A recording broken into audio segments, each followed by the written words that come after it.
There is a difference between what is announced and what is executed. The announcement is inflation control. The execution is constraint. And constraint, when sustained, reshapes economies. The institution at the center of this quiet transformation is the Federal Reserve.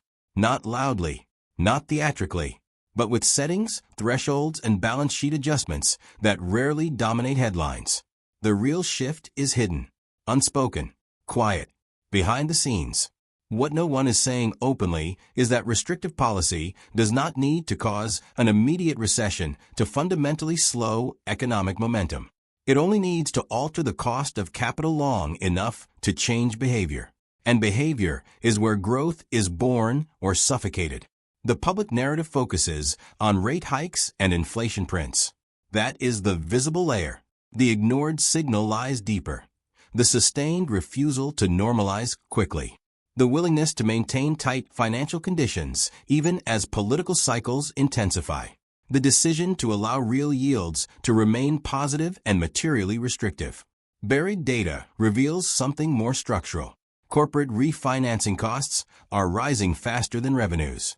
Small and mid-sized firms are facing credit conditions not seen in over a decade. Commercial real estate vacancies are increasing while refinancing walls approach.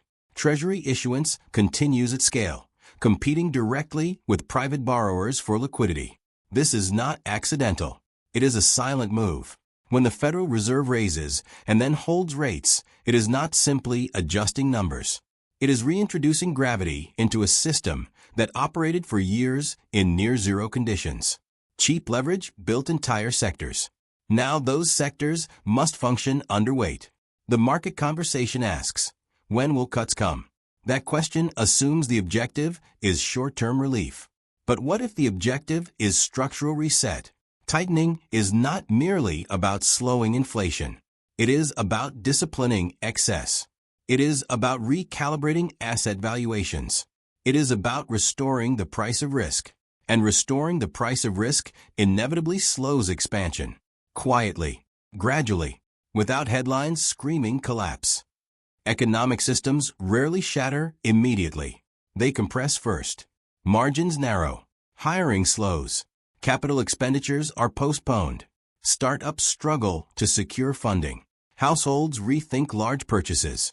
Each individual decision appears rational. Collectively, they become drag. This is where the unspoken transformation occurs. Behind the scenes, liquidity is being withdrawn through quantitative tightening. Bank reserves decline. Treasury supply rises. Money market funds absorb flows. Real yields anchor expectations. Capital reallocates towards safety rather than expansion. None of this feels dramatic, but it is heavy. The Federal Reserve understands that credibility, once lost, is expensive to regain. Inflation credibility, currency credibility, institutional credibility. To protect those pillars, growth may be permitted, even engineered to slow. What no one is saying clearly is that policy can remain restrictive even if inflation moderates, because the objective may not simply be price stability in the short term. It may be the long-term restructuring of financial behavior. Higher rates punish leverage. Leverage fueled growth. Remove leverage and growth recalibrates. The question, then, is not whether GDP will decline next quarter. The question is whether the architecture of current policy embeds slower expansion as a structural feature of the coming years. That is the investigation. Not crisis, not panic, but pressure applied long enough to change trajectory. And pressure, sustained quietly, has consequences more permanent than shock. The data suggests something is shifting. The headlines do not. That divergence is where this story begins. What the data says, the ignored signal, the surface indicators remain stable. Employment figures have not collapsed. Equity markets have demonstrated resilience. Inflation has cooled from its peak. But buried data tells a more restrained story.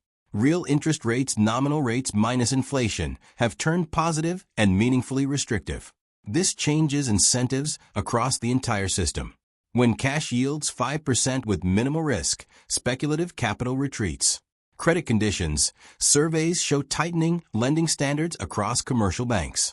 Small businesses report greater difficulty accessing loans. Delinquency rates on credit cards and auto loans are gradually rising. None of these are crisis indicators. They are compression indicators. Treasury issuance has increased significantly to finance persistent deficits. That issuance absorbs liquidity that might otherwise fund private investment. Capital is finite. When government demand rises, private actors compete at higher cost. This is not a malfunction. It is arithmetic. The Federal Reserve's balance sheet reduction removes reserves from the banking system each month. Quantitative tightening is not dramatic in a single week.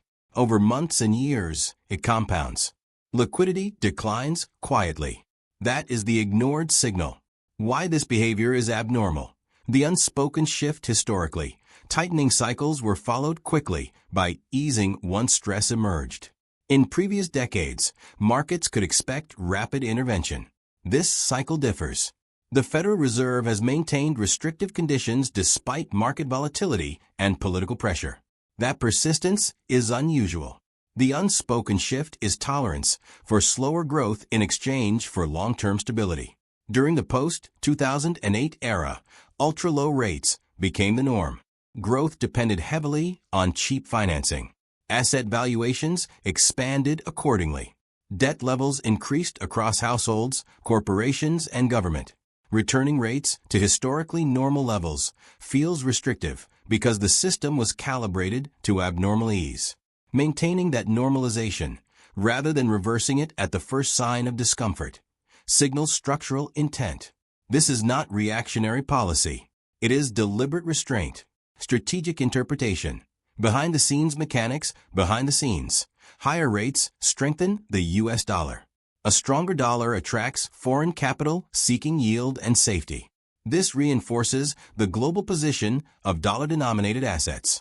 But it also pressures emerging markets that rely on dollar funding. Capital flows respond to yield differentials. When U.S. real yields rise, global liquidity shifts inward. Emerging economies experience currency depreciation and higher external borrowing costs. This redistribution of liquidity is not theatrical geopolitics. It is monetary gravity. The Federal Reserve does not publicly frame its actions as strategic global positioning. But outcomes matter more than statements. Maintaining restrictive policy sustains dollar strength. Sustained dollar strength enhances geopolitical leverage indirectly. The silent move is not aggressive expansion. It is disciplined contraction. And contraction reorders power. Who is absorbing the pressure? Quiet fractures the burden of restrictive policy is uneven. Highly leveraged corporations face refinancing cliffs. Commercial real estate owners confront declining valuations and rising debt service. Regional banks hold exposure to assets repriced under higher rates. Households experience higher mortgage rates, reducing affordability and slowing housing turnover. These pressures do not collapse the system immediately. They erode it gradually. Growth slows not because demand disappears overnight, but because financing becomes selective. The quiet filtering of risk removes marginal actors first, then moderately leveraged actors. The system becomes leaner, but slower. Where the money is actually going. Buried flows capital is not vanishing. It is reallocating. Money market funds have absorbed massive inflows, drawn by elevated short-term yields. Government securities offer attractive risk-adjusted returns. Institutional investors favor safety over expansion. Private equity deal volumes have slowed. Venture capital funding has tightened. IPO markets remain cautious. This reallocation represents a shift from risk-taking to preservation. Preservation does not accelerate GDP. It stabilizes balance sheets. That stabilization comes at the cost of dynamism. Why this weakens one side and strengthens another? The structural trade-off, restrictive policy, weakens speculative growth sectors. It strengthens currency credibility. It constrains fiscal flexibility. It rewards savers and penalizes borrowers. In a global system dependent on leverage, higher rates function as a reset mechanism. But resets slow expansion. The question is not whether growth can continue at all. The question is whether growth can continue at previous velocity. Velocity matters. Economic slowdowns begin not with collapse, but with deceleration sustained long enough to become the new baseline. If restrictive policy persists, businesses adjust expectations downward. Hiring plans moderate. Capital expenditure declines. Risk premiums remain elevated. This becomes self-reinforcing. The Federal Reserve may not intend to engineer stagnation, but by prioritizing long-term credibility over short-term acceleration, it accepts slower growth as a structural cost. The buried data shows tightening. The ignored signal shows persistence. The quiet pattern suggests duration, and duration, more than intensity, determines impact. History rarely records the moment a system begins to slow. It records the moment it breaks. But by the time a break is visible, the structural weakening has already occurred, quietly, incrementally, behind the scenes. What we are witnessing now is not collapse. It is compression. The current posture of the Federal Reserve represents more than a temporary tightening cycle. It reflects a recalibration of what is acceptable, slower growth in exchange for restored monetary credibility. That trade-off is rarely spoken aloud. It is unspoken, hidden in meeting minutes, buried in balance sheet tables, embedded in real yield curves. The public conversation continues to revolve around rate cuts, when they will arrive, how quickly they will unfold, how aggressively they will stimulate activity. But what no one is saying clearly is this: if restrictive policy remains in place longer than expected, the economy does not snap. It adjusts downward. Gradually, the concept of safety begins to change. For more than a decade, safety meant proximity to liquidity. When markets stumbled, policy intervened. When credit tightened, stimulus returned. Asset inflation was reinforced by institutional reflex. That reflex is no longer automatic. Today, safety may mean cash flow resilience rather than asset appreciation. It may mean shorter duration rather than long-term exposure. It may mean flexibility rather than leverage. This is not advice. It is observation. Systems fail quietly before they fail violently. Corporate margins narrow before layoffs accelerate. Delinquencies rise before defaults dominate headlines. Liquidity thins before volatility spikes. The shift occurs in spreadsheets long before it appears on television. We must understand what makes this cycle fundamentally different. In previous tightening episodes, debt levels were lower relative to GDP. Globalization exerted downward pressure on prices. Demographic forces supported labor supply expansion. Central bank balance sheets were smaller relative to the system they supported. Today, the architecture is heavier.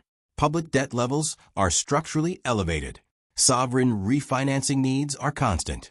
Geopolitical fragmentation introduces supply chain friction. Labor markets are tighter structurally. Balance sheets are vast. Maintaining restrictive rates within a heavier system produces more strain than identical rates in a lighter one. This is basic structural physics. The weight has increased. The beams have tightened. Traditional models assume cyclical return. They assume growth rebounds once inflation stabilizes. They assume financial conditions normalize quickly. But what if normalization now means accepting slower expansion as the baseline?